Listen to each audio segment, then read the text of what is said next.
Queridos, com muita alegria, quero saudá-los com a paz do Senhor. Eu quero convidá-los ao texto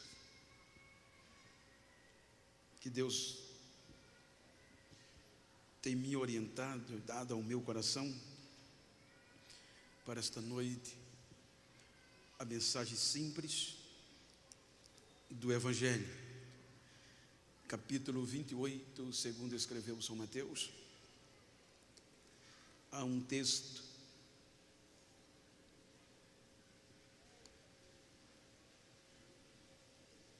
muito conhecido, porém, vamos começando 2022 e nada melhor do que falar da simplicidade. Capítulo 28, versículo 11.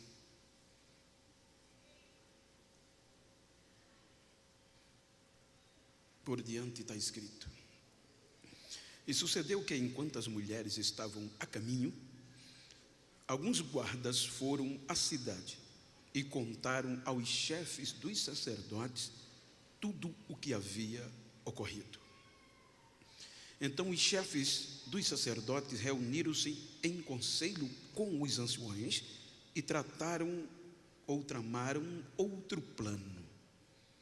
Deram aos soldados vultuosa quantia em dinheiro e lhes recomendaram que declarassem a todos. Os discípulos dele vieram durante a noite e raptaram o corpo enquanto cochilávamos.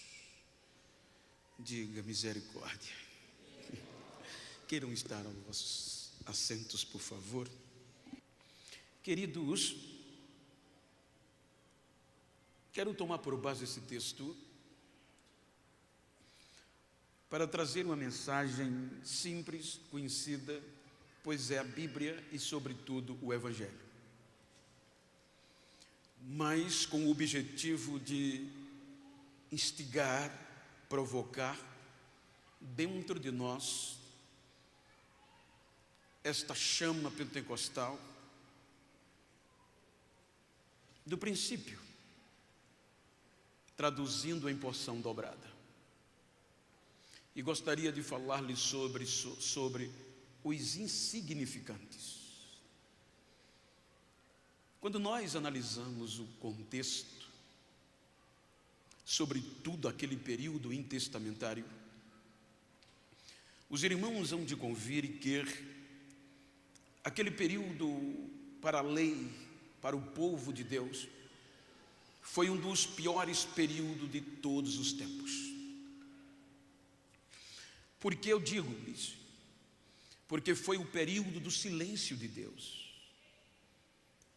Até o livro de Malaquias, os irmãos hão de convir que, por maior que fosse a crise, Deus enviava profetas, visões, revelações, para divertir o povo. Mas aqueles 400 anos que nós conhecemos como período intestamentário,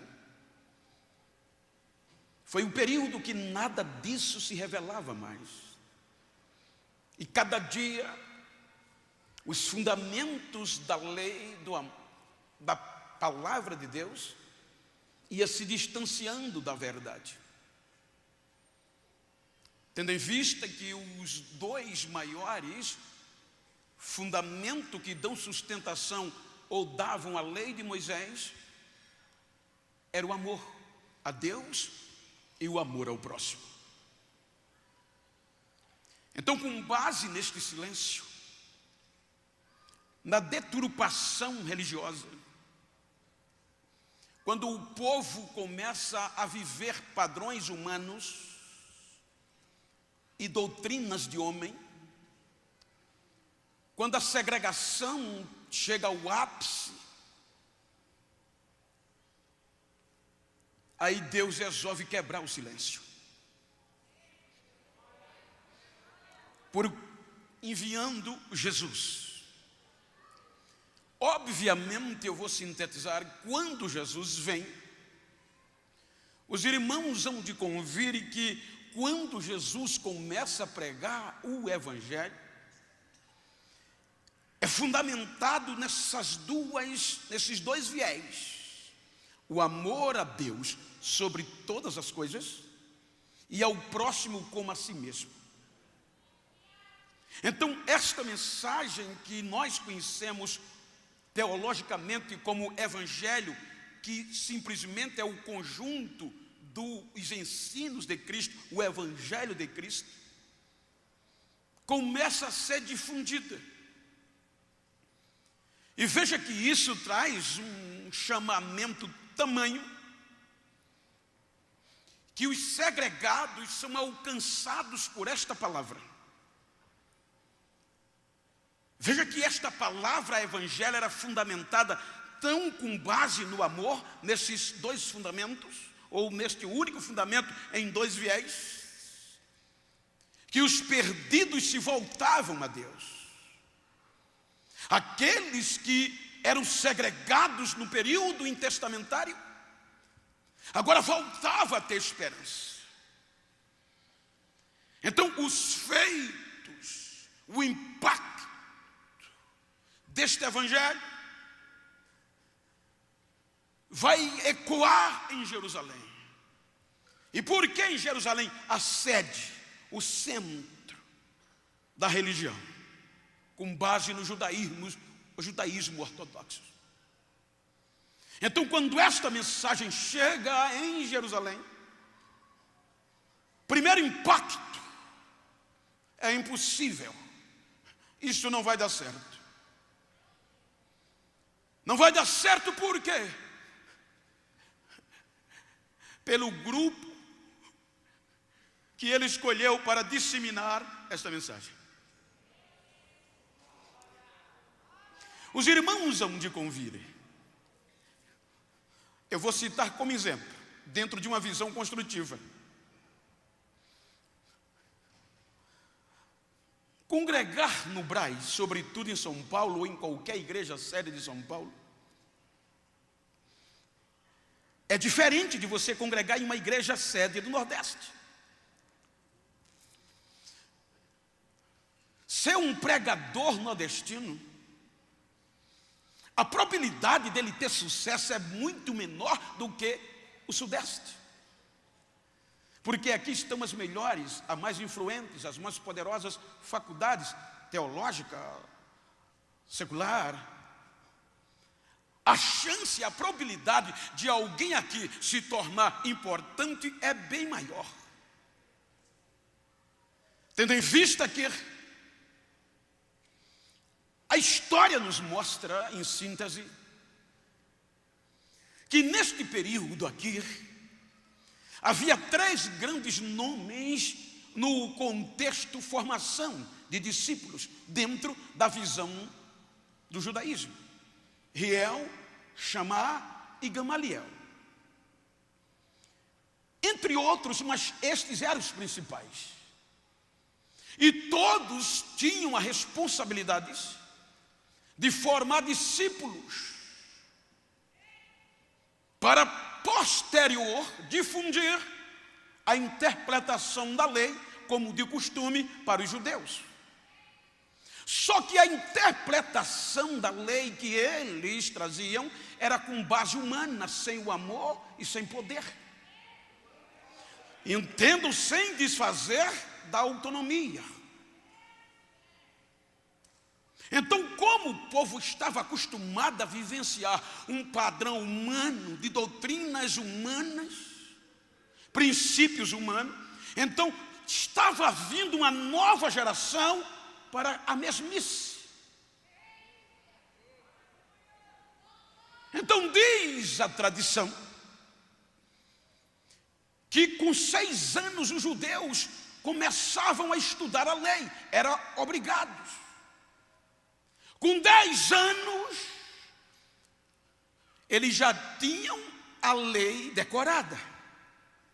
Com 12 anos, eles tinham que comparecer, principalmente os de Jerusalém, os da elite, mas era um contexto comum, diante destes mestres, doutores, escribas, para serem sabatinados, catequizados.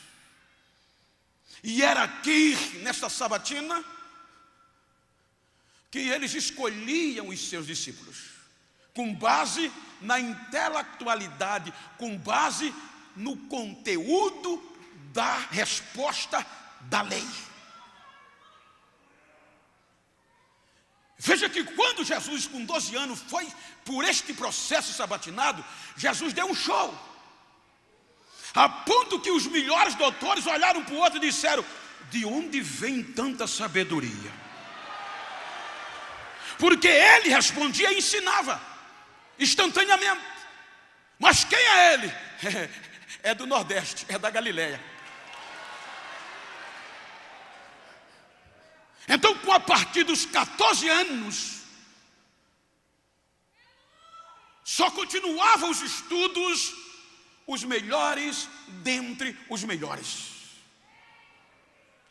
Então todos os discípulos desses homens de Jerusalém eram elites, os melhores dentre os melhores. Aí o primeiro ponto que tinha tudo para não dar certo, o evangelho de Jesus, era que enquanto eles apostavam, investiam nos melhores dentre os melhores, agora Jesus aparece para difundir um evangelho não baseado no homem, mas no poder de Deus. E seleciona insignificantes,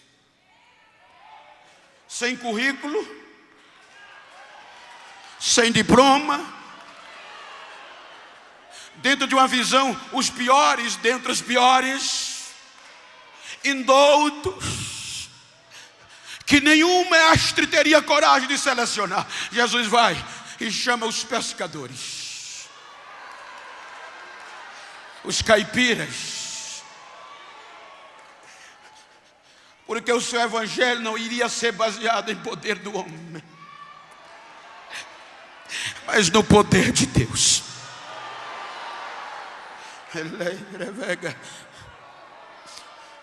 Só que esses homens não tinham nada disso que os de Jerusalém tinham.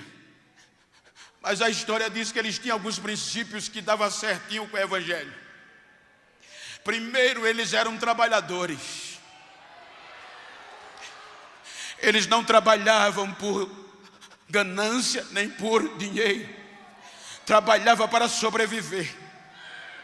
Então o vento, o frio, o calor, o sol não parava eles. Tempestades não eram problemas para eles. Segundo lugar, eram resilientes. A palavra resiliente simplesmente é você pegar uma borracha, chegar em casa, você pode fazer isso, estica ela, estica. Quando ela perder, às vezes fica até vai embranquecendo, mas quando você solta, nem parece que ela foi esticada. Então eles tinham essas características. A dificuldade, a prova podia vir, vai morrer, mas quando passava, eles estavam do mesmo jeito, eles não se desviavam. Em terceiro lugar, eles não se vendiam. Eles davam mais valor à honra do que ao dinheiro. Aí Jesus começa a pregar este evangelho com esses homens. Então perturbou Jerusalém. E os irmãos vão ver que eles investiram de tudo para abafar, para parar este evangelho. Primeiro, mandando prender Jesus. João capítulo 7. João diz que os sacerdotes legalmente, juridicamente, eram responsáveis pela perturbação ou pela ordem pública. Então eles, além de ter o poder sacerdotal, eles usufruíam do poder jurídico com base no sinédrio, o mais alto nível da jurisdição do judaísmo. Então eles mandam Jesus, chega em Jerusalém pregando com esses homens, perturba, eles vão, os sacerdotes, os chefes, não era um diácono, não era um presbítero, era o chefe dos sacerdotes, os chefes, reuniram-se, chamaram os soldados do templo e disseram: vão prender este Jesus, tragam ele preso. E eles foram com esta finalidade. Quando chegaram, Jesus estava pregando. O primeiro plano foi prender Jesus. Quando eles voltaram, não tiveram coragem de prender Jesus, nem dar voz de prisão. Aí os sacerdotes, esperando Jesus vir preso, algemado, coercitivamente, agora voltam com as mãos vazias. Aí os sacerdotes perguntam aos soldados: por que vocês não o trouxeram? Os soldados disseram: a gente nunca viu ninguém pregar daquele jeito. O evangelho dele é diferente. É com autoridade. Não deu certo o primeiro plano. O segundo plano foi matar com a ressurreição de Lázaro. Agora procuravam Jesus não mais para prender, mas para matá-lo, para abafar este evangelho. Porque matando Jesus acabava com a ousadia dos insignificantes seus discípulos. Acabava com o disseminar deste evangelho.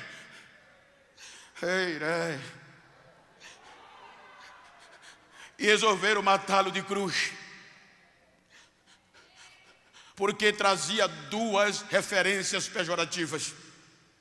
Deuteronômio, salvo engano, 21, 23, salvo engano, a Bíblia diz que todo aquele que fosse pendurado no madeiro, isso era a lei de Moisés, era Deus que disse, todo aqueles que fosse pendurado no madeiro seria maldito, e teriam que ser enterrados naquele dia, ou sepultados, senão a terra se tornaria maldita. Pelo outro viés jurídico, era a lei romana. A lei romana dizia que todos que fossem crucificados era o ápice da vergonha.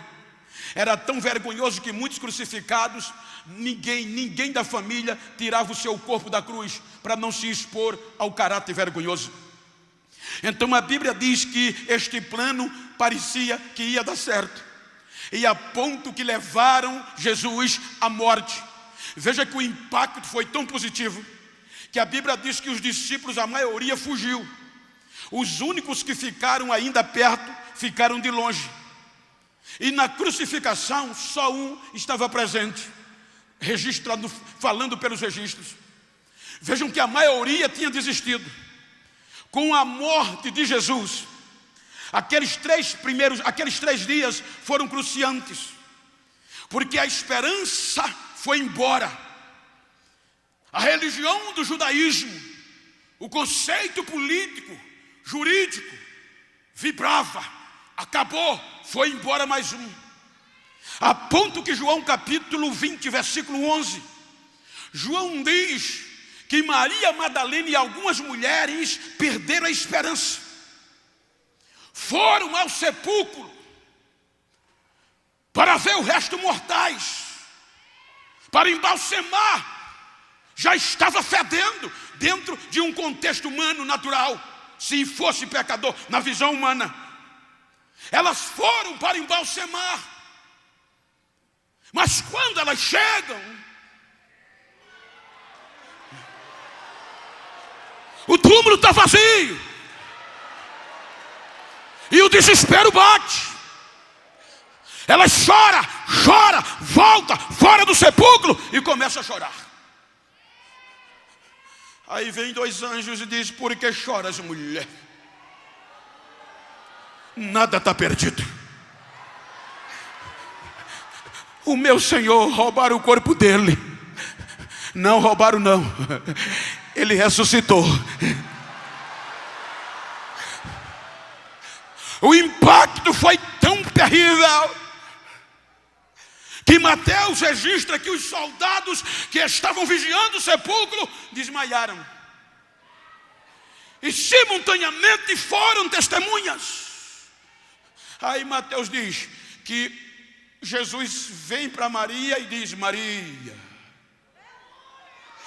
Senhor, dize onde puseste pensando que era jardineiro, e eu vou buscar. Maria, Raboni, mestre, sou eu, Maria. Não me abrace, eu ainda não subi para o meu Pai. Vá dizer aos seus irmãos e meus irmãos que eu vou para Galileia, na frente deles, vou esperar eles lá.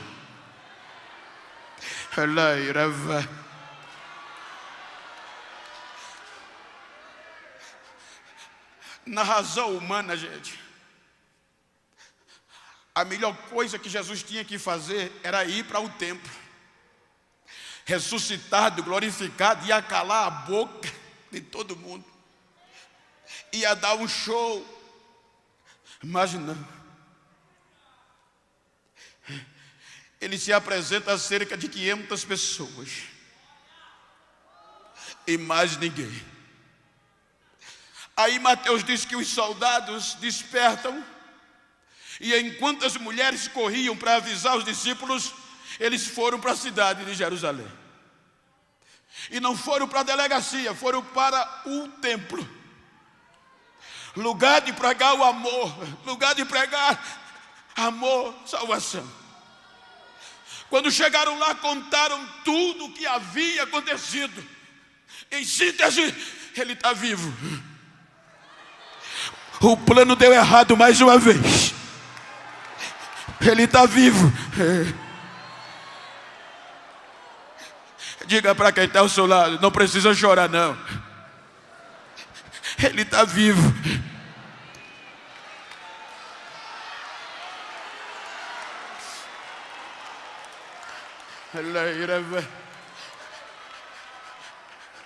Então os sacerdotes, os chefes dos sacerdotes, provocaram uma reunião urgencial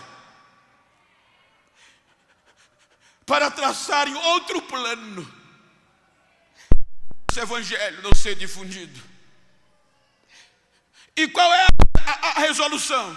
Subornar os soldados. Vamos dar-lhes quantia de dinheiro vultuosa, para que eles são testemunha representando a religião, representando a política, representando o poder. O que eles falarem, o povo vai acreditar que eles eram vigias, eram soldados vigilantes. E a cidade estava cheia de pessoas do mundo todo, porque era Páscoa. A Bíblia diz que deram muitos dinheiro aos soldados, deram muito dinheiro aos soldados.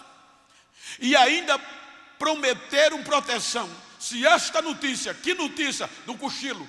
Porque um soldado romano não devia cochilar em serviço a ponto de perder a vida. Se esta notícia chegar ao governador, a gente resolve. A gente vai persuadi-lo e vocês não sofrerão nada. Os soldados botaram o dinheiro no bolso e a Bíblia diz que eles divulgaram que Jesus continuava morto. E os discípulos foi que roubaram o corpo dele do sepulcro. Veja que tinha tudo para não dar certo. Agora, de um lado, o que sobra? A religião do judaísmo, amparada pelo poder legal da lei, amparada pelo poder político do império, amparada pelo poder econômico e amparada pela notícia que Jesus continuava morto. Do outro lado, os insignificantes, sem apoio político, sem apoio financeiro, sem apoio imperial, sem apoio jurídico. Aí Jesus diz a ele: fique em Jerusalém,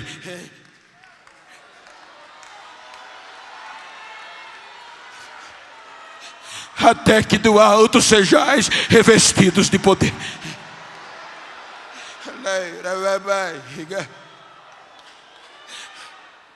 Tinha tudo para não dar certo.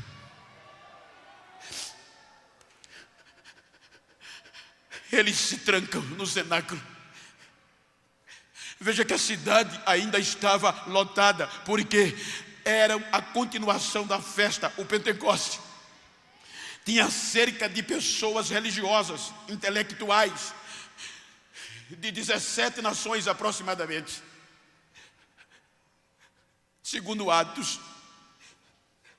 Aí o Espírito Santo vem e não vai na faculdade. O Espírito Santo vem e não vai no templo.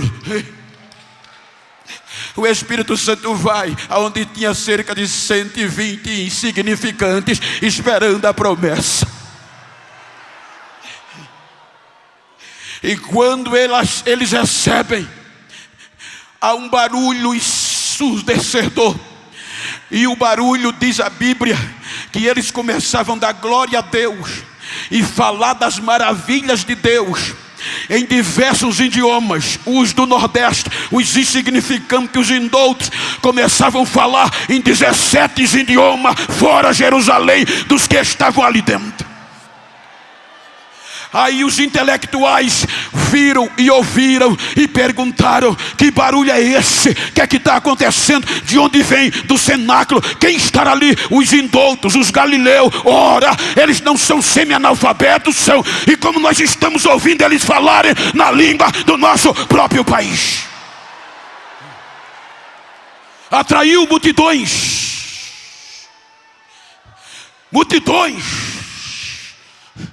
A ponto de passar de 3.000 pessoas.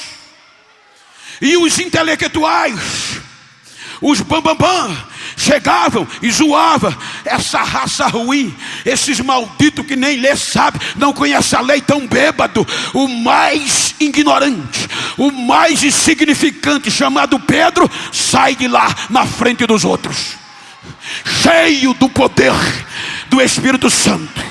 Varões, olhem para mim e prestem-me atenção.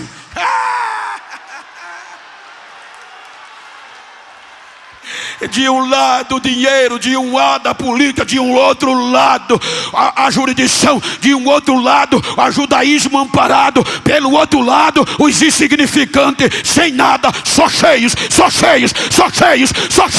do poder de Deus. Tem ninguém não aqui bêbado, gente. Isso que vocês estão vendo e ouvindo, olha que mensagem simples. Hoje a gente está preocupado em falar bonito para garantir a agenda. Não, foi Bíblia pura. Isso que vocês estão vendo e ouvindo estava escrito. É o que Deus prometeu por meio do profeta Joel, que nos últimos dias ia derramar com o seu Espírito sobre toda a carne. E isso que vocês estão vendo é hoje, aconteceu. A profecia se cumpriu. E não é só para nós, é para vocês, para os nossos filhos e para tanto quanto o Senhor Deus nos chamar. Quando ele prega, quase 3.000 pessoas começam a gritar: ei, irmão, o que é que a gente faz para receber? Arrependam e aceitem a Jesus como Salvador. Quase 3.000 almas.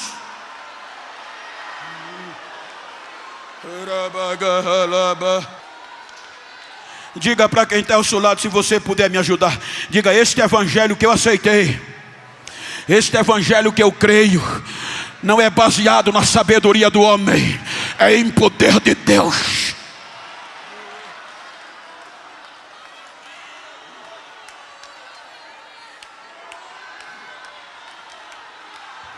Se esse evangelho fosse baseado na sabedoria, na intelectualidade humana, o Genival Bento não estava aqui.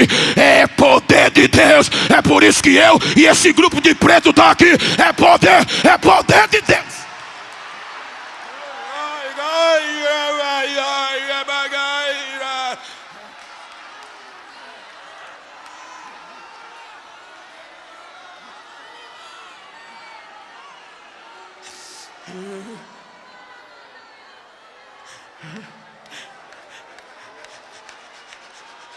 Pelo homem a gente não estaria no Brás.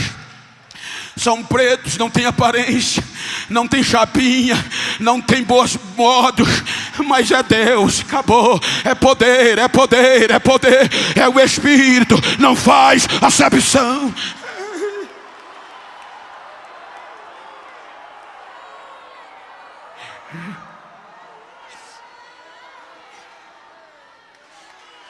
Quase 3.000 almas. Aí Pedro, veja que não chamou tanto a atenção, não comprovava que Jesus estava vivo. Me ajuda aqui no retorno, por favor. não confirmava. Aí Pedro e João vai para a oração no templo central. Eu vou usar como exemplo. Eles vão para um culto especial no Brás. Exemplo, só o peso do templo, o templo principal. E juntamente com eles vem uma maca. E naquela maca havia um desesperado, descartado, marginalizado, que para sobreviver dependia da mendicância, de pedir esmolas. E como era um profissional da mendicância, vê Pedro e João junto e diz: dai-me uma esmola. Mas eles estavam lisos, gente. O termo prata e ouro relaciona-se a moedas. Eles não tinham nenhuma moedinha para dar ao homem. Eles não tinham apoio econômico. A gente não tem prata nem ouro, mas o que a gente tem vamos te dar. Em nome de Jesus o Nazareno, obrigado, levanta e anda. Eu acho lindo que aquele homem possivelmente já andava com o hino pronto. Ele só via o barulho, mas não podia entrar. Ele ficava do lado de fora, porque era deficiente e a lei se agregou.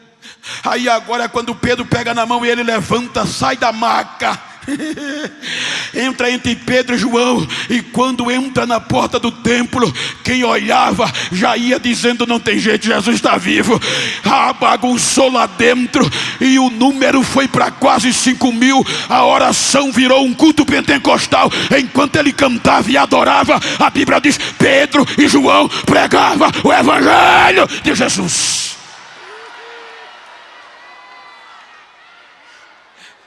Aí agora chegou na diretoria: Jesus está vivo, porque esse milagre ninguém falhava, só ele. Chamaram Pedro e João, pressionaram. Eu acho lindo que Pedro diz: olha gente, o ignorante, o insignificante, diante do mais alto nível da jurisdição do judaísmo, o Sinédrio. E quem estava lá? O sumo sacerdote.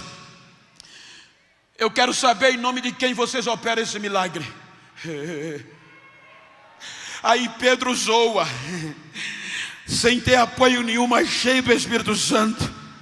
Ele diz: eu me admiro, na nossa linguagem, vocês se esforçaram para chamar a gente aqui, para trazer a gente aqui coercitivamente, por causa de um simples milagre. Ele chama simples, um simples milagre feito a um homem deficiente.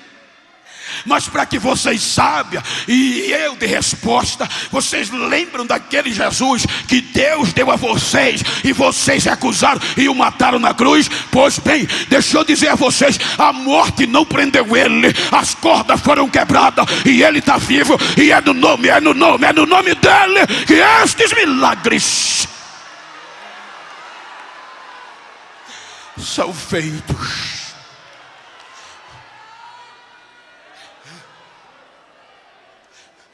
É aqui que eu quero começar a puxar por nós.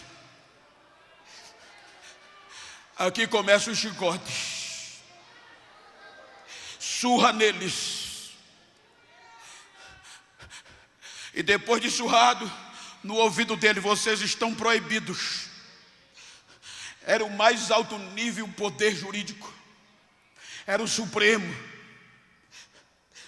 de pregar nesse nome e ensinar. Como diz a Bíblia que o dia ia terminando, resolveram marcar a continuidade para o dia seguinte. E o que é que fizeram? Colocaram Pedro e João na prisão para a continuidade do dia seguinte. Só que enquanto eles preparavam a pauta do dia seguinte, durante a noite, não me pergunte como, o anjo de Deus vai lá na prisão, tira Pedro e João de lá.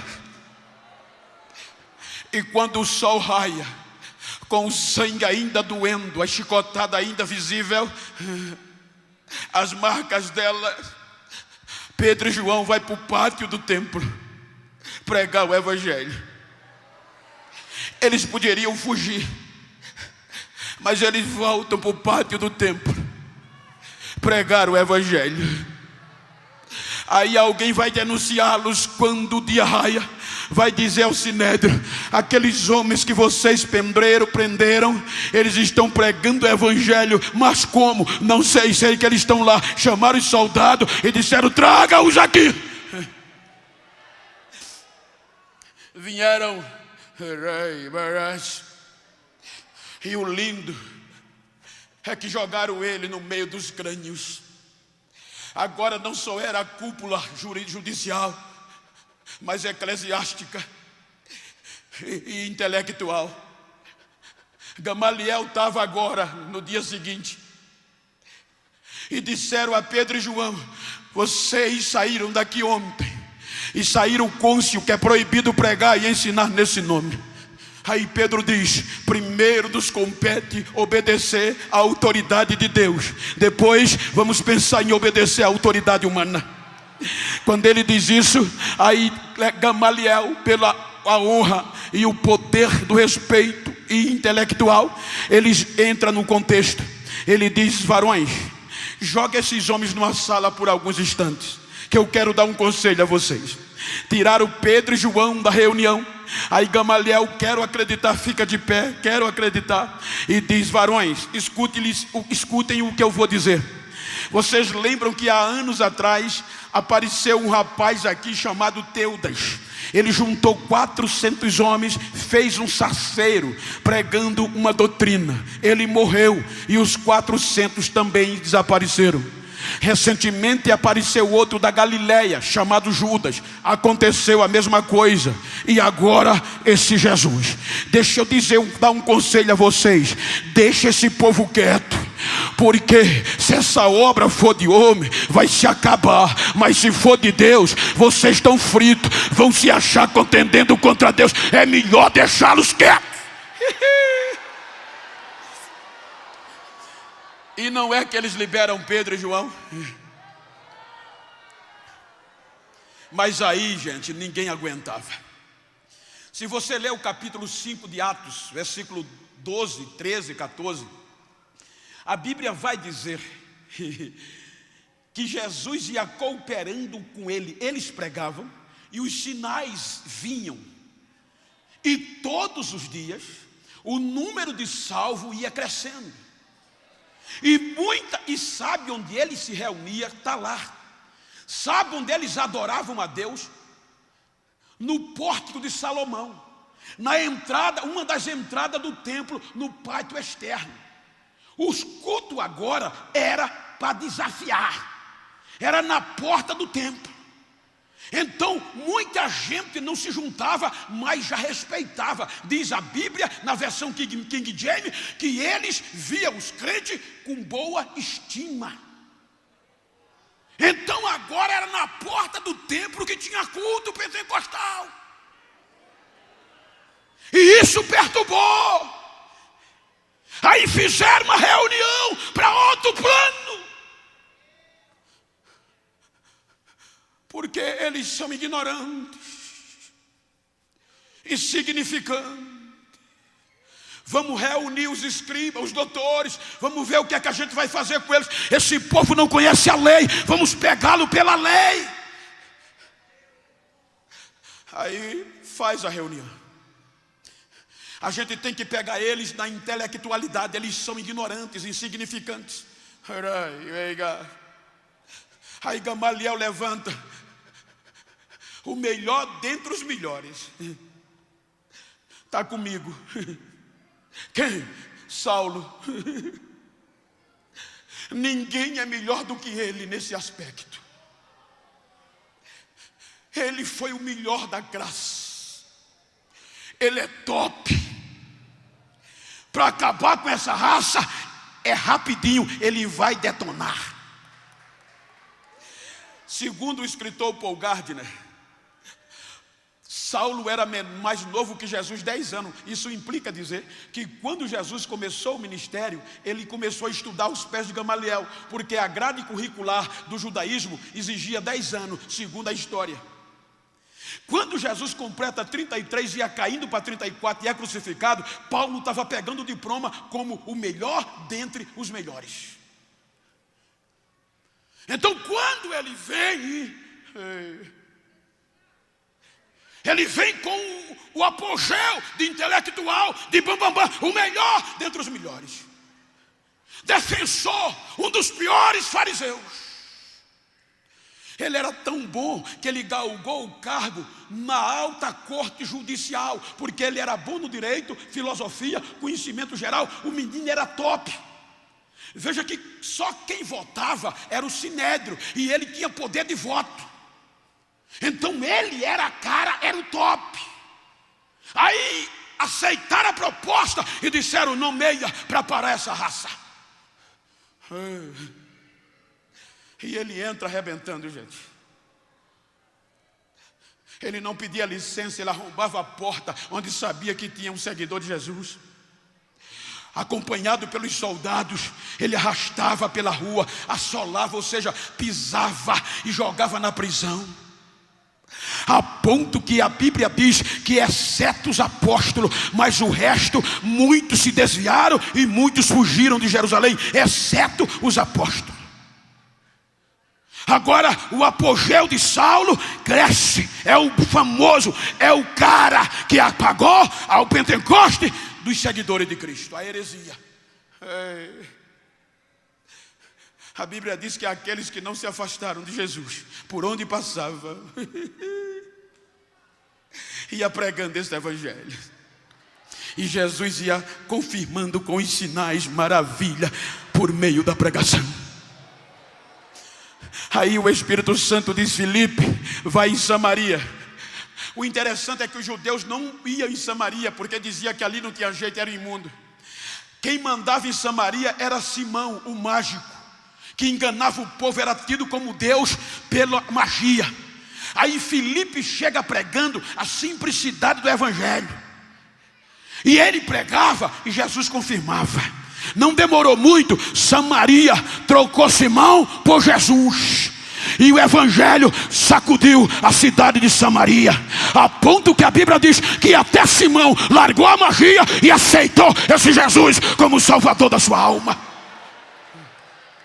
Ei, Rabai, a notícia chega. Samaria está pegando fogo, mas ainda não recebeu o Espírito.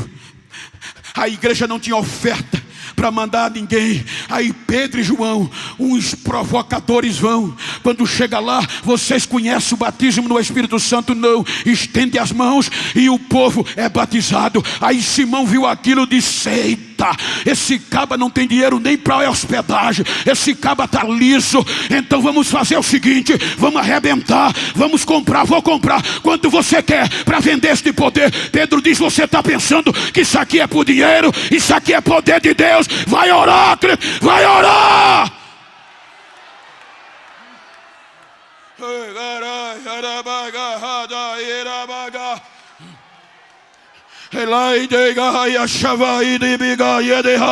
Eu não vim aqui nesta noite, eu estava orando. Eu preparei uma mensagem com base no retorno, ou seja, bênção financeira, chave de casa. Mas o Espírito disse: não, eu quero pregar o meu evangelho, a simplicidade do poder que a minha igreja está esquecendo.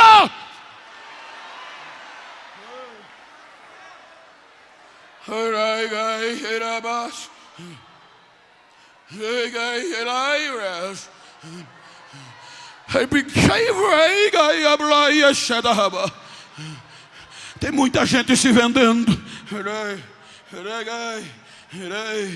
Nada contra, não está roubando, então tem de estar direito.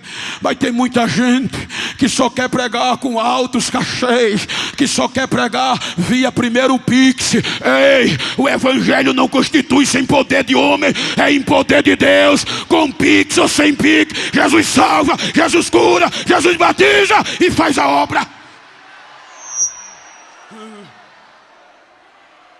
We are shy, guy. You glide the reverse up here, guy. Let me go, you say you rouse. And apply your check, set a feel before go. You set a leader. A minha glória está invadindo vidas aqui nesta noite. Raia, praia, cai. Eu estou levantando uma geração comprometida com a minha palavra, com o meu poder. Agora, nesta hora, neste momento, assim diz o Senhor: recebam renovo da minha parte. Agora, agora, agora.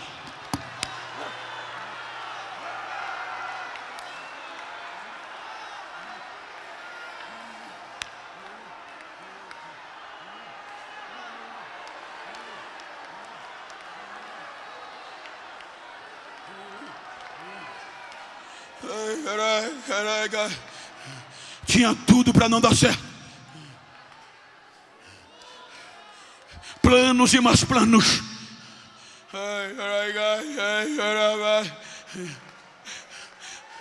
O evangelho chega em Damasco. E em Damasco a notícia estoura e chega em Jerusalém. Os insignificantes estão lá em Damasco. Aí em Damasco o judaísmo entrava. Aí o chefe da perseguição, Dr. Saulo de Tarso, apoiado pelo poder jurídico, financeiro, econômico e político, e sobretudo religioso, resolve pedir uma carta para ir detonar. Eu vou em Damasco e vou trazer preso essa raça, e quem não quiser eu mato lá mesmo. Pega os soldados e vai a Damasco. Eu acho lindo que a Bíblia diz ao meio-dia. Por que a Bíblia diz meio-dia?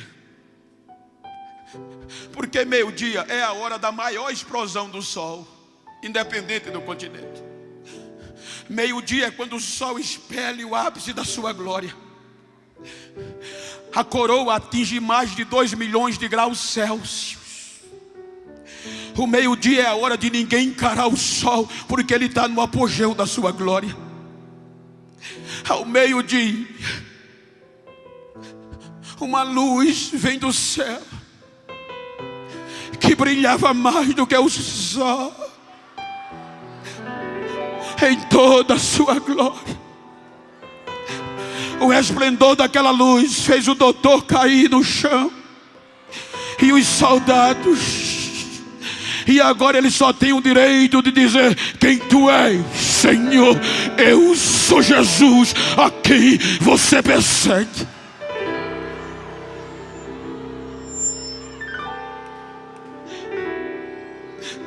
O plano deu errado de novo. Diga para quem está ao seu lado: o plano deu errado de novo.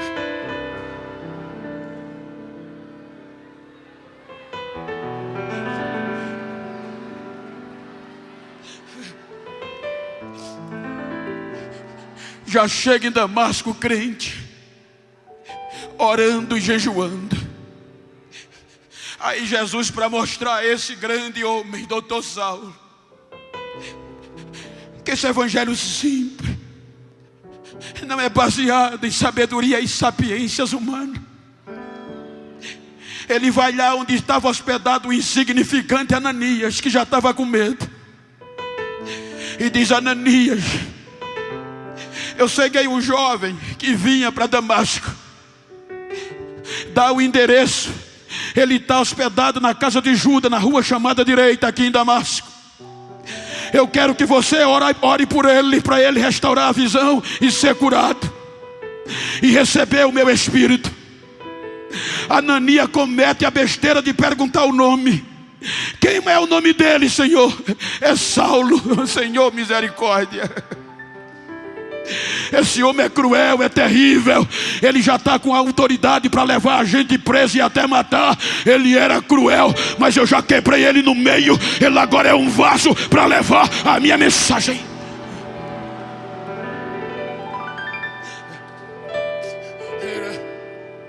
Ananias vai na casa de Judas.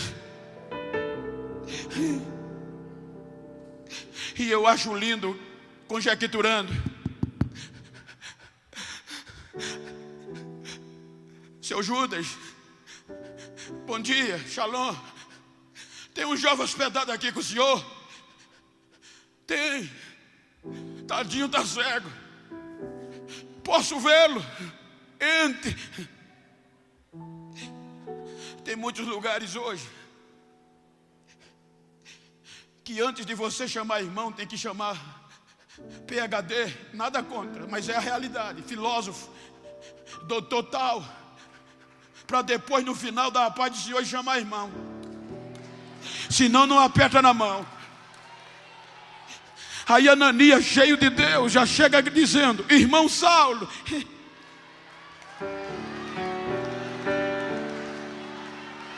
Para ele saber que esse evangelho não depende de sapiência do homem. O Jesus que te cegou me mandou aqui. E ele disse que é para eu orar por você. Bota a cara aqui, bota o joelho aqui. Você vai ser curado e vai ser cheio. Receba a cura agora. O doutor é curado e é cheio do Espírito Santo de Deus. Provoca quem está ao teu lado. Diz: aqui no Brai, doutor também fala em língua. Diga: aqui no Brai, doutor também profetiza. Aqui no Brai, doutor também ainda ora. Aqui no Brai, doutor ainda fala em línguas estranhas. Deixa eu ouvir, deixa eu ouvir. Deixa.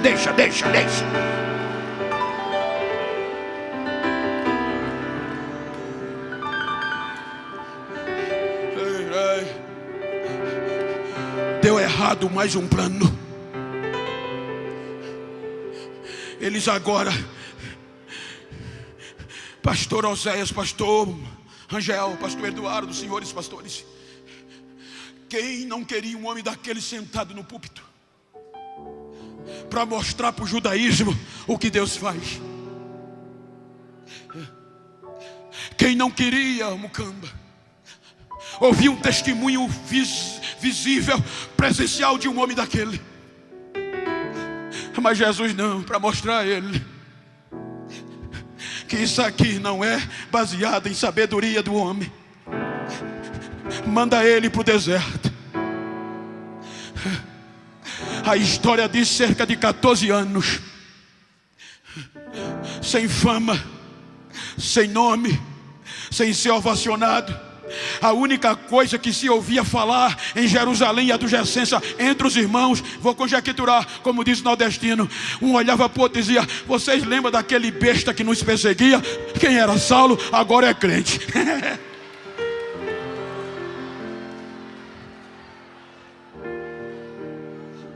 14 anos não apagou a chama. Eu recebo muitas ligações de jovens querendo desistir. Pastor, eu pensava que eu tinha chamada. Já está com 3 anos que eu estou me dedicando, mas nada acontece. Essa chamada é de Deus. Passa 10, passa 14. Me dizia: você já tem 45 anos, esquece. Olha eu aqui.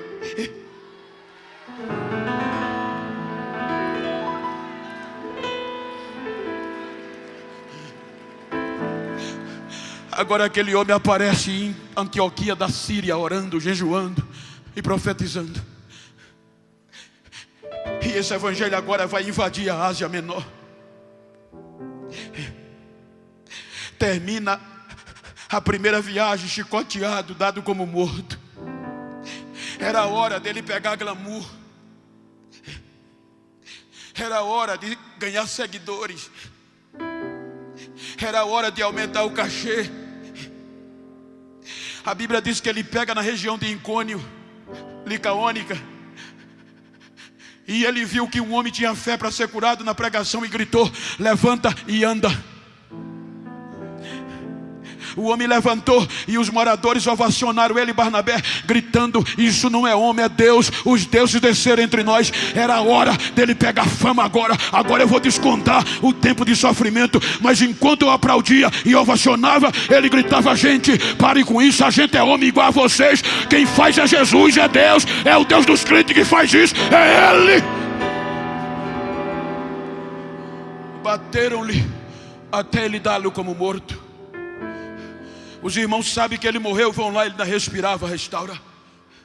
Ele tem coragem de fazer a segunda viagem pelo mesmo caminho. Que chama é essa? Que evangelho é esse? É aqui que ele é chamado para ir para a Europa. E agora já é com Timóteo. Quando ele volta em Icônio na primeira viagem, na segunda viagem, Atos 16, aquela pisa, aquele sofrimento gerou um Pentecoste no coração de Timóteo. Enquanto Paulo se ausenta, Timóteo vai pregando este evangelho. Quando ele volta na segunda, já bota Timóteo em síntese na comitiva. Agora Timóteo vai fazer parte para ir para a Europa. A primeira cidade da Europa que recebe o evangelho, cidade importante, é Filipe. Olha como o evangelho chega em Filipe. Paulo vai para a beira do rio, prega o evangelho. Qual é a primeira pessoa na Europa que recebe o evangelho? É Lídia, uma asiática de Tiatira, vendedora de púrpura, uma empresária. Ela aceita o evangelho. Agora vem a segunda pessoa. O evangelho salva a empresária, salva quem tem dinheiro e salva quem não tem. Vem a segunda pessoa, uma escrava que nem nome tem, endemoniada, que dava lucro. Aí Paulo repreende o inimigo e ela aceita o evangelho de Jesus. Quem é a segunda pessoa? A terceira pessoa, o romano bem empregado, o carcereiro que cuidava da prisão de Paulo. Agora o evangelho é pregado pelo poder do terremoto. E Paulo diz: não tenha medo, a gente está aqui. Aí o carcereiro aceita o evangelho e toda a sua casa aceita a Jesus como Salvador. Entra na Grécia. Tem igreja em Tessalônica, Bereia. Chegue a Atenas, o altar do Deus desconhecido. Quem é esse? Diz a história que houve uma praga, uma pandemia em Atenas antes de Jesus, e os atenienses, os gregos, imploraram todos os deuses da mitologia e ninguém expulsou esta praga. Aí clamaram a um Deus que eles não conheciam, e o Deus que eles não conheciam livrou eles da praga. Aí levantaram o altar, o Deus desconhecido. Quando Paulo chega, está lá um altar. Aí Paulo diz: esse Deus que vocês não conhecem, eu conheço. Ele criou o céu, ele criou a terra, ele deu Jesus, foi morto, mas está vivo.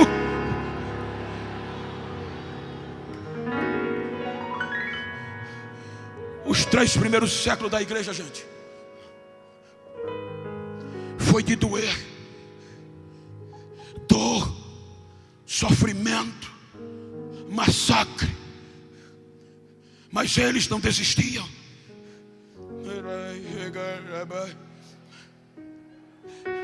O século 4 da igreja, Deus entregou o cristianismo, o mundo ao cristianismo, mas a corrupção e os interesses humanos corromperam. Agora os verdadeiros adoradores não se contaminavam.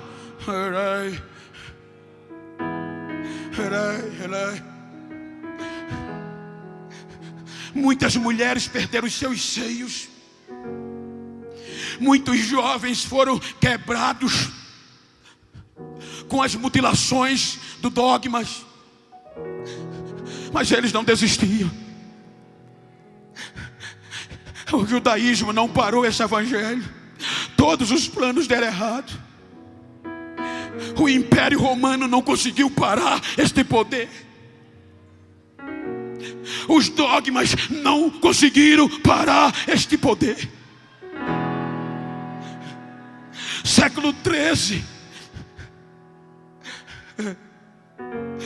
Tiraram a Bíblia de circulação, para que os leigos não lessem e não conhecessem esse Jesus, só o alto clero. Levanta-se de arroz, morre queimado, mas não desiste de escrever literaturas cristãs para os crentes. Século 16. Vem as indulgências plenárias e parciais, tirando a autoridade do sangue, da graça, da glória a Deus. Aí vem a reforma protestante, tão conhecida pelas teses de Lutero. Século 18, 1700. Vem o iluminismo, o liberalismo pelo ícone Rudolf Bultmann, o ícone do liberalismo. E pelo seu poder intelectual, ele queria tirar a veracidade da Bíblia, a autoridade da Bíblia. e tirando o nosso credo religioso. Ele dizia que do nosso credo, a única coisa que era verdadeira era que Jesus padeceu na mão de Pôncio Pilatos. O resto era o poder da pregação. Ele afirmava que Deus não interferia na história do homem e que Jesus estava vivo pelo poder da pregação, mas não era verdade. Ele traz o que a gente vê hoje, como as pessoas, os fãs de Elvis Presley dizem: Elvis está vivo, Michael Jackson está vivo, e eles dizem que quanto mais eles dizem, mais ele vivo fica. Mas há uma diferença com Jesus. Por quê? Porque hoje Elvis não faz mais show, Michael Jackson não faz mais show, mas o nosso Jesus ainda cura, ainda batiza, ainda junta um monte de gente. E eu tenho certeza que vocês não vieram aqui para ver um preto pregando e preto cantando. Vocês vieram aqui para ver e sentir a glória desse Jesus que está vivo e continua vivo entre nós. Foram 300 anos que a igreja não falava mais praticamente línguas estranhas. O iluminismo, o homem tomou o centro de novo. É quando vem o século 20, 1904, com Evan Robert, um jovem que com 13 anos procurou o pastor e disse: pastor, eu quero receber o Espírito Santo, quero ser cheio de Deus para sacudir minha nação. O pastor disse: vai orar. Passou 13 anos orando. Com 26 anos o Espírito Santo pegou ele e ele começou a pregar este evangelho. O evangelho que ele pregava só tinha hora para começar o culto. Ninguém sabia quando ia terminar. Jesus batizava, salvava, curava e os sinais aconteciam.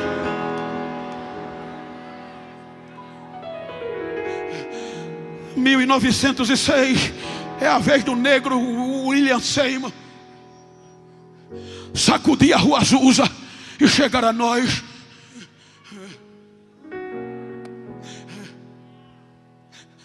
Agora chegou o século 21.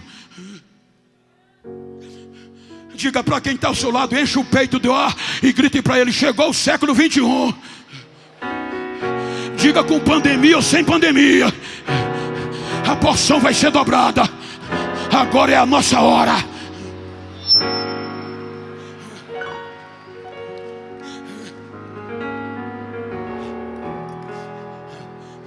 Agora é a nossa hora, amigos.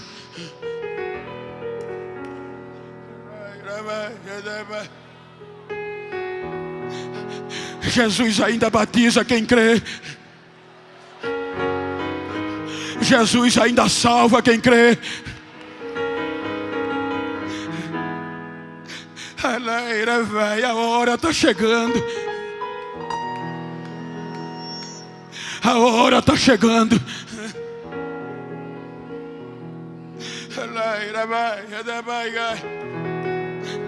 Eu volto a dizer, precisamos voltar ao que a gente era. Tinha tudo para não dar certo. A gente ainda hoje é tratado como gentinha.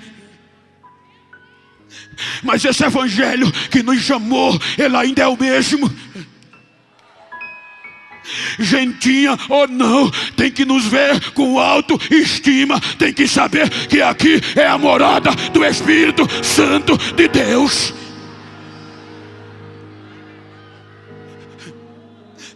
Então precisamos, no meio da modernidade, gente, voltar para casa carregado de novo. Já me disseram, Bento, não prega a Bíblia mais não, não prega a cruz mais não. A nova geração não entende o que é isso não. A nossa geração não sabe o que é línguas estranhas não e poder de Deus.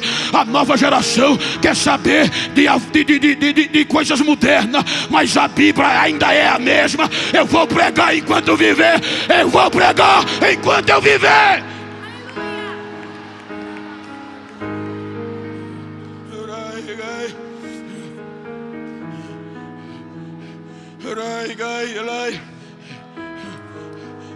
Olha para quem está ao teu lado, diga: é a nossa hora.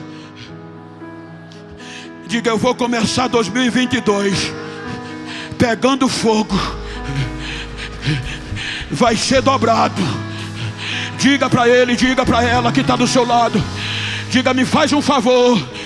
Se tu encontrar quem achou que eu fazia barulho, quem achou que eu era fanático e que eu era doido, diga, 2022 vai ser pior. Eu vou dar lugar, eu vou dar vazão, eu vou me encher desse poder do Espírito Santo. Eu navegarei. Ele ainda faz. Ele ainda faz. Fizeram tudo para parar este evangelho. Fizeram tudo para parar este evangelho. O mesmo Espírito de lá é o mesmo Espírito hoje. Aonde está a necessidade? Em mim, em você. Ao Deus do meu amor. Deixa eu ouvir o barulho, deixa. Eu adoro. Tem pentecostal aí pertinho de você? Tem?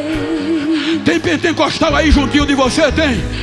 Tem pentecostal aí pertinho de você? Tem? Tem pentecostal aí pertinho de você? Tem? Então deixa ele adorar. Quer me compreender, sem nenhuma explicação. Eu estava pregando recentemente, no final do ano, e no final da pregação era culto público. Vieram mais de 10 pessoas, e entre eles o pastor correu, o presbítero correu e veio dizer: Bento, esse rapaz é o líder da boca de fumo que perturba tudo aqui, mas hoje ele está aceitando a Jesus. Ou seja, este evangelho ainda é o mesmo. Eu quero saber onde está a primeira pessoa que quer aceitar Jesus como Salvador. Eu quero saber onde está a primeira pessoa que quer aceitar Jesus como Salvador. O império não parou, o judaísmo não parou, a intelectualidade não parou, as pestes bubônicas não pararam o evangelho, a pandemia não para o evangelho. Enquanto a trombeta não tocar, vai ter doido apaixonado por Jesus pregando este evangelho. Cadê você que se afastou? Cadê a primeira vida para Jesus? Cadê você? Venha, venha e aceite Jesus como Salvador. Venha e aceite Jesus como Salvador neste dia. Volta para casa. Venha, filho. A primeira pessoa está aqui. Cadê a segunda? Ao Deus da minha vida. A primeira pessoa já está aqui. Cadê a segunda vida? A segunda vem ali de braços estendidos. Volta, filho. Jesus tem urgência. Volta. Cadê a terceira vida para Jesus?